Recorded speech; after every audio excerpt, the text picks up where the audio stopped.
ہمارے ایک بہت قریبی دوست تھے، آفیسر تھے. انہوں نے ایک مرتبہ اپنی بیٹی کا قصہ خود سنایا. نام بتانا مناسب نہیں ہے، بس آفیسر ہی سمجھ لیجیے. وہ مجھے کہنے لگے اللہ نے مجھے اتنی خوبصورت بیٹی دی، اتنی خوبصورت بیٹی دی کہ لاکھوں میں نہیں کروڑوں میں اتنی خوبصورت بچی کوئی نہیں ہوگی. کروڑوں میں اتنا دودھ کی طرح اس کا سفید رنگ، اتنے پیارے اس کے بال، اتنا خوبصورت اس کی آنکھیں، جو اس کو دیکھتا تھا لٹو ہو جاتا تھا. ہر عورت اس کو آ کے دیکھتی تھی. کہنے لگا کہ میرے گھر میں عورتوں کا، محلے کی عورتوں کا مجمع لگا رہتا تھا. عورتیں کہتی تھی کہ اس کے گھر کے قریب سے ہم گزرتی ہیں، ہمارا دل چاہتا ہے ہم اس بچی کو دیکھیں، ہم بچی کو دیکھنے کے لیے آئے ہیں. کہنے لگی وہ بچی ذہین بھی اتنی تھی کہ بلا تھی ذہین. اس کو میڈیکل میں داخلہ مل گیا اور وہ میری بیٹی ڈاکٹر بن گئی. اور ڈاکٹر بھی ایسی کانفیڈنٹ تھی کہ سرجن ڈاکٹر بنی. کہنے لگا خوبصورت بھی تھی اور قابل بھی تھی، سرجن ڈاکٹر بھی تھی. اس کو ہاسپٹل میں ایک بہت اچھی جاب مل گئی. اب جب اس کی عمر 28 سال ہوئی تو میں نے اس کے لیے رشتے ڈھونڈنے شروع کیے. کہنے لگے رشتے کا نام لینا تھا کہ رشتوں کی تو بھرمار لگ گئی. ہمارے پاس اس بچی کے لیے 100 رشتے تقریباً آئے. اب ہم میاں بیوی پریشان تھے، کس کو ہاں کرے اور کس کو نہ کرے. یہ وزیر کا بیٹا ہے، یہ امیر کا بیٹا ہے، یہ فیکٹری والے کا بیٹا ہے، یہ بزنس مین کا بیٹا ہے، اور بڑے بڑے نامی گرامی خاندانوں کے رشتے بیٹی کے لیے. ہم چاہتے تھے کہ کوئی رشتہ فائنل کر دیں، مگر میری بیٹی کے اندر عجب اور تکبر بہت تھا. جو رشتہ آتا وہ کوئی نہ کوئی اس کے اندر عیب نکال دیتی. یہ لڑکا تو دیہاتی نظر آتا ہے، میں اس سے شادی نہیں کروں گی. اور کئی مرتبہ کہتی لڑکا تو ٹھیک ہے، ڈاکٹر ہے، مگر اس لڑکے کی ماں دیہاتی ہے، میرا گزارا نہیں ہوگا. لڑکے کی ماں دیہاتی ہے، اس پہ رشتہ نہ کر دیتی. کہنے لگے کہ 2-4 سال تو اسی طرح گزر گئے. روز کا کام تھا، رشتے آتے اور بچی نہ کر دیتی. اور ہمیں رشتے پسند بھی آتے کہ لڑکا سمجھدار ہوتا، تعلیم یافتہ ہوتا اور اچھا اس کا کام کاروبار ہوتا، مال پیسے والا ہوتا، سارے وسائل اس کے پاس ہوتے، مگر بچی کا دل مطمئن ہی نہیں ہوتا تھا. اور جب ہم اسے کہتے کہ بیٹی رشتہ تو اچھا ہے تو بیٹی آگے سے جواب دیتی ان رشتوں کا کیا، یہ تو سینکڑوں رشتے جو ہے آ سکتے ہیں، ان کا کیا ہے. کہنے لگے کہ 3-4 سال کے بعد اس کی عمر 34 سال ہو گئی. اب رشتے آنے ذرا کم ہو گئے، مگر بچی کو پھر بھی یقین تھا کہ میرے لیے ضرور اچھا رشتہ آئے گا. رشتے والوں کو آخر کیا چاہیے جو میرے پاس نہیں ہے. اس کو ناز تھا اپنے حسن پہ، اپنی تعلیم پہ، اپنی سمجھداری پہ. کہنے لگا کہ پھر اس کے تکبر کی وجہ سے ایک عذاب آیا. باپ اپنی بیٹی کا واقعہ خود سنا رہا ہے. کہتے کہ میری بیٹی کے اوپر عذاب آیا. اس نے کسی مریض کی سرجری کی اور سرجری کرنے کی وجہ سے اس کو کوئی ایسا انفیکشن ہوا کہ میری بیٹی کے ہاتھوں کی جو جلد تھی وہ ساری کی ساری ایسے ہو گئی جیسے مردہ ہوتی ہے، کسی بوڑھے کی ہوتی ہے. اب بچی خوبصورت ہے، نوجوان ہے، مگر دونوں ہاتھوں کی جلد جو ہے وہ ایسے ہے جیسے کوئی 90 سال کا بوڑھا ہوتا ہے. ہاتھ بدنما بن گئے. اب وہ اپنے ہاتھوں کو ظاہر بھی نہیں کرتی تھی. اب رشتہ دیکھنے والے آتے تو وہ ان کے سامنے آتی تو اپنے ہاتھوں کو اپنے دوپٹے میں چھپاتی تھی.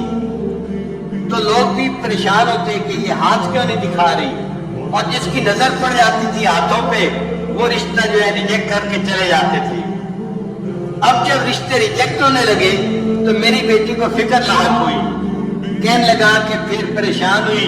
مجھے کہتی ابو آپ کوئی رشتہ سلیکٹ کر لیں، اب میری عمر 36 سال ہو گئی ہے. لیکن جس سے رشتہ کرنے کی ہم کوشش کرتے وہ ویسے لڑکی کو دیکھتے تو پسند کرتے تھے، جب اس کے دونوں ہاتھوں کو دیکھتے تھے تو ریجیکٹ کر دیتے تھے.